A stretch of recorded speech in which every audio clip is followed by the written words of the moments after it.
now and again I'm a little bit clumsy. I wonder if you're a bit clumsy. And often, I'm not so much clumsy with stuff. Every now and again I do make a mistake. But you know what I'm clumsy with is my words. Like every now and again I just jumble all my words up and make a complete hash of things. And I was wondering if maybe every now and again you felt the same. I know someone in a book that feels that way all the time. And he is Mr. Clumsy. Now, Mr. Clumsy comes from the world of Mr. Men, and I love reading Mr. Men books, especially in our grade R classes. We have so much fun because we understand all the jokes, and we especially enjoy the lesson at the end of these books.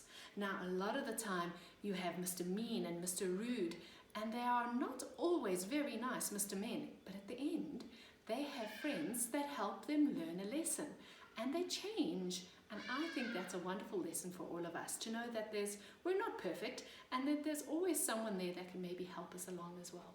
So I'm going to read to you Mr. Clumsy. It was a rather nice morning. In the sky the sun was up, shining. In the trees the birds were up, singing. But in a rather scruffy house in the middle of a field, somebody wasn't up. Can you guess who that somebody might be? His alarm clock went off. Mr. Clumsy woke up and reached out an arm to switch off his alarm clock and knocked it to the floor. Oops, he said. Oh, that's the third alarm clock I've broken this week. Mr. Clumsy, as you might have guessed, was a rather clumsy sort of fellow. He got out of bed and switched on the radio. The knob came off in his hand. Ah, whoops, he said. It's the second radio I've broken this month. He stumbled down the stairs. The postman had been, and there was a letter waiting for Mr. Clumsy lying on his doormat. He picked it up and went into his kitchen. First things first, he said, and took a slice of bread out of his bread bin and popped it into his toaster. Now, he thought, I wonder who the letter is from. He looked at the letter in his hand, but the letter wasn't there in his hand. What was in his hand was a slice of bread. I don't understand, he said. Where's the letter gone? Can you guess where the letter had gone? That's right. He put the letter in the toaster instead of the bread. And there it was, browning nicely. Whoops, he said, fishing it out. Oh, ouch, he said, dropping it. It's hot. Mr. Clumsy bent down to pick the letter up.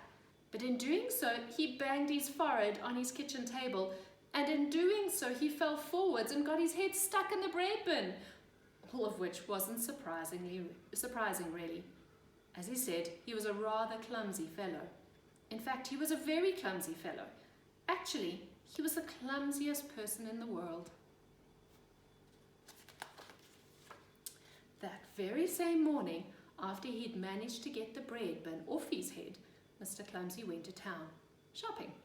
First things first, he said, and he went into the bank to get some money.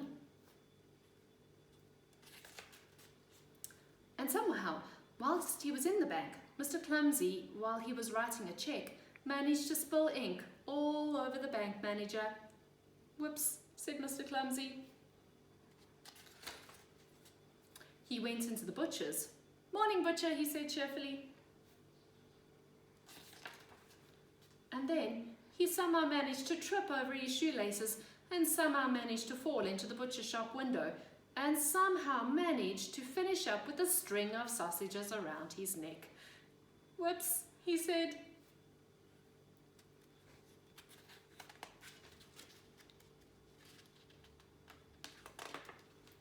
Mr. Clumsy's next call was the supermarket.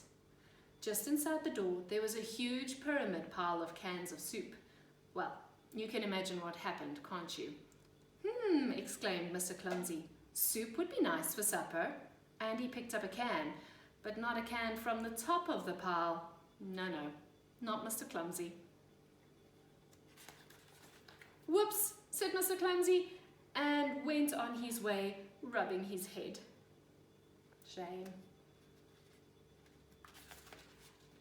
On his way home, he called in at the farmer for some eggs. And somehow, while he was crossing the farmyard, he managed to trip up. And somehow, as he was falling, he managed to grab hold of the farmer. And somehow, they both managed to finish up in the duck pond. Splash! Whoops, said Mr. Clumsy. Please, said the farmer as they sat together in the duck pond, in future, can I deliver your eggs to you? That's extraordinarily kind of you, replied Mr. Clumsy. Don't mention it, said the farmer. Mr. Clumsy went home.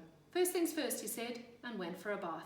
But as he was stepping into his bath, his foot somehow managed to slip on the soap, and he somehow managed to turn a somersault, and he somehow managed to land with his head in the linen basket.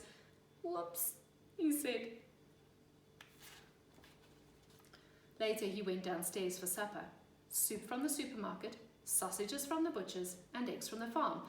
Or rather, soup from the saucepan that had boiled over, sausages from the frying pan that had caught fire, and eggs. Oh dear, very, very, very scrambled eggs.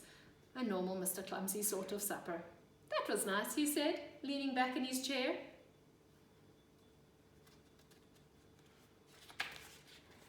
Crash! Whoops, said Mr. Clumsy. I think I'd better go to bed. And he did. And that is not the end of the story. Good night, Mr. Clumsy. Mr. Clumsy leaned over to turn off his bedside light and, oh dear, whoops, he must have crashed it over again. And what I love about this book, and especially Mr. Clumsy, is that he reminds us that we're all not perfect and we all make the crazy mistakes anytime.